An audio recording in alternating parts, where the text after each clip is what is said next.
Welcome, everyone. I'm just thrilled and honored to introduce you to our special guest today, interior designer Lisa Peck. We're here to talk about her journey of implementing a strategy of saying yes to only those clients who are the right match. Welcome, Lisa. Hi.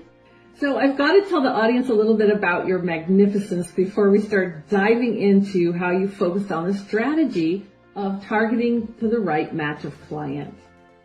So like many of the designers out there, Lisa knew she was going to be an interior designer because as a kid, when others were outside playing, she was rearranging furniture and accessorizing and exploring new paint colors for the rooms in her house. So first clue, right, Lisa? Yes.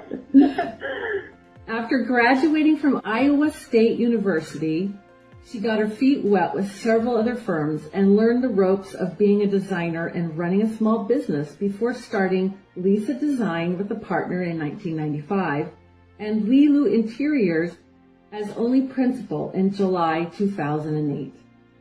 You know, Lisa's got a great pulse on design and business because in the downturn when other businesses were shutting their doors, Lisa's business increased 20 to 30%.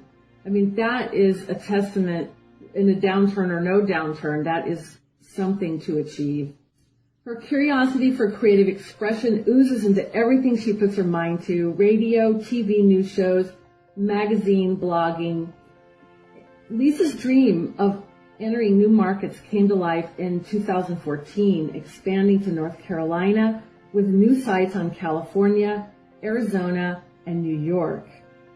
Lisa's 30-year dream to have her own fabric line was realized in 2015, not only for fabric, but an entire collection of fabric, wall coverings, and rugs, which was picked up by nationally known Pollock out of New York.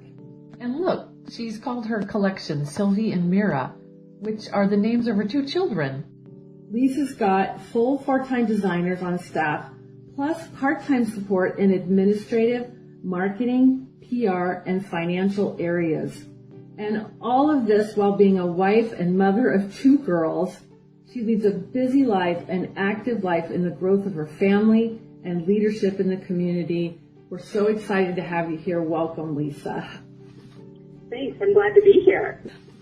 I think every interior designer, even entrepreneur, faces times when you know a client really isn't the right match, but you know you've got bills to pay, or you just say yes when your gut says no, or even maybe. And I understand this topic was so important to you that you put it in your strategic plan. What prompted you to make such a strong commitment to it, to really make a stand with it? Well, there were a few things that influenced our decision to put this into our strategic plan.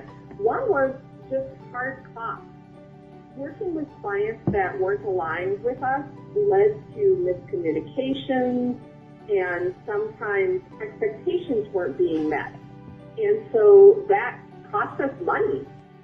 And then also my team really wants to stretch their creative skills, and clients who weren't a right match were putting a limit on their creativity. Yeah. And that was a frustration as well. And so having the right level of client keeps my staff at their peak in creativity and in satisfaction, which is really important to me and our culture. And then also, we have identified for us that people who are intentional about their lifestyle and who want their home to support their intentions for their life are the right match for us. And so helping people create spaces that lift them to lead the best life they can is very important, and finding that match became a really important criteria for us. Wow, well said. And as we think about our audience of interior designers out there listening today, what were your first steps in really taking this commitment to the next level? I think the first thing was we sat down as a team and we talked about which of our current clients were our ideal clients, and then we listed their characteristics to understand what our ideal client would have as characteristics. It sounds a little simplistic, but just taking the time to do that was important. And putting it into writing really made it real for everyone on the team. We really had to be intentional and follow through with it in everything we did. Keeping the ideal clients we currently had happy so they remain clients and do more projects with us. And then also working on our marketing message, what we said to people from the very first phone call to make sure we were finding the right match. Great. And so during this process, did you part ways with any existing clients, or did you find that you could move the strategy forward with new inquiries? We primarily focused on moving the strategy forward with new inquiries. I have, over the course of my career, in quotes, fired a client, but it was easy enough to keep our commitments to the existing clients who maybe weren't a right match and those projects, and then let that relationship go while finding the new right matches. Mm-hmm. So I noticed you talk a little about having space in your mind. Can you say a little bit more about that? Well, I think it's important as you're going through this process to have space in your mind, both for, this ideal client, we're getting their work done, and kind of picturing them not coming back with a new project. Yeah. Because as designers, we really want to build relationships with people, but kind of leaving that if this relationship ends, that is okay with me. Mm-hmm. And just having that in your mind is helpful. And then also leaving space and picturing space for the new ideal clients to come in. Beautiful imagery. So talk about the transition phase, holding true to this commitment and taking on those clients that were ideal for the criteria. Was there sort of a lull in business? Were there moments of doubts that this would work, or, was it easy for you? There weren't lulls in business so much as it affected revenue. As we let those less than ideal projects go, we found time opened up to be really creative with our ideal clients, but revenue did go down a little.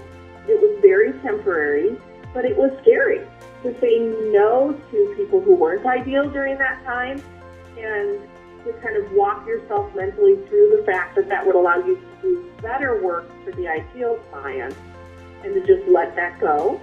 And it was very tempting to take on projects or go on interviews that you knew weren't a match, and feel afraid that the new ideal client wouldn't appear. Mm-hmm. I did slip up a few times, I'll admit. I went on interviews I shouldn't have because I knew they weren't a good fit. Yeah.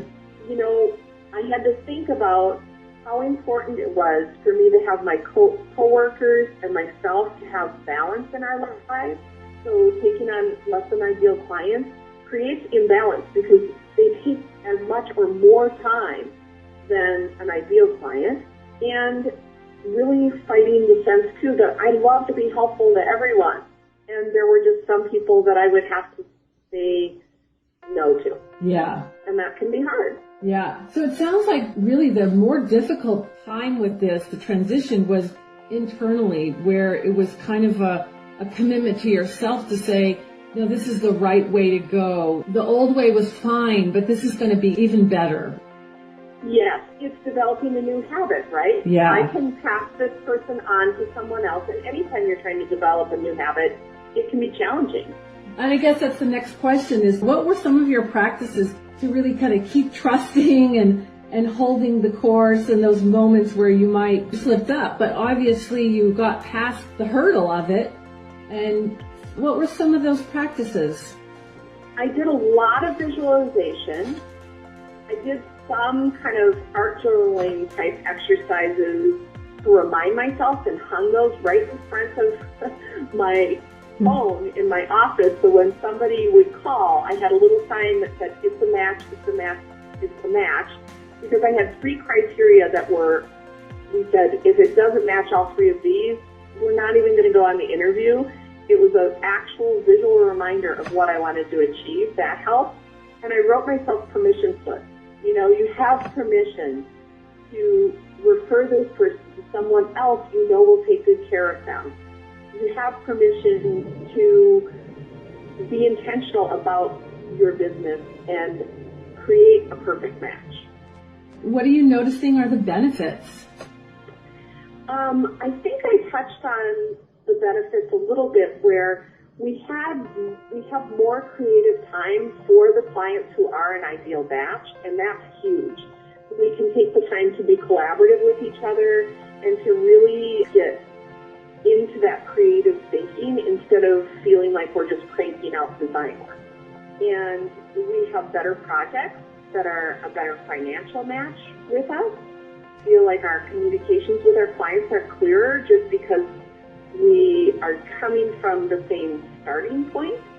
And also, I've just refined my own, through this process, my own way of communicating to clients that is far more intentional, and it's less stressful because we've gone from having, I think, 37 clients at a time to having 12. Wow. And it's all working out in terms of our revenue. So that's a big change. Wow, that is a really big change. That's huge. Isn't it amazing that when you set an intention of what's right for you and you hold commitment, that these better projects and the right projects actually do show up? They do. And again, I think putting an intention in writing, talking about it, it just all creates energy around that intention, and then they show up. And our profitability is up because we haven't been making the mistakes, and communication is better, and each project is richer financially for us. So it's just mind-blowing that putting your intentions out there allows you to even quicken the pace of them coming to you. Yeah, nice. Well said. So you've kind of given a lot of advice already, but is there anything else you want to say that would help some of these other designers out there listening who I've heard a lot of them want to do the same? Yeah, there are very specific tips I think helped me. One is having someone to refer clients to who aren't a good fit for you, because they never walk away from you feeling like you said no then. You can just say, no, I don't have time in my schedule right now, but here's a list of people. Or I've also used referring them to the ASID referral program as a backup if I didn't have a specific designer in mind. That allowed me to walk away from those projects with a sense of ease, and that I had helped them find somebody else who was a right fit. And be very clear about your goals. I want more time with family. I want more income, better opportunities for word-of-mouth referrals, and be willing to have some bumps along the way and to be compassionate with yourself when they happen. Because if you get sucked into an interview you know you shouldn't have gone to, instead of saying to yourself, I failed, this isn't working out, you just say, oh, I made a little mistake, I slipped up, and I'm going to get back on the horse. So allowing that as a practice, and that as a new practice, you may not do it perfectly, but keep in mind with any practice, you'll get better with time. You know, you can equate it with learning an instrument when you were little, or exercise, or any new skill you learn. It takes time. I really want to mention that staying on the path and kind of dealing with the fear and writing myself permission slips, I've used a lot of different tools to make that happen. Reading Brene Brown's Daring Greatly and Gifts of Imperfection have been very helpful. Creativity Inc., also a helpful read. And I think remaining open to having a variety of tools. I've used coaching to talk through the fear, to help me visualize the ideal client, and then when I've fallen off the path, talking through it with a coach and how we can nuance things to stay on that path has been very helpful. And I would encourage everybody to use a variety of tools to help them achieve their goal. Great, beautiful. Thank you for describing your experience so eloquently that people can understand what you went through and the techniques that you used, because they're things that all of us can do. I mean, we all need to have more self-compassion, right? Especially when we're changing habits. Those are the things that people can really begin to practice. Lisa, Thank you. Yeah, thank you so much for your time.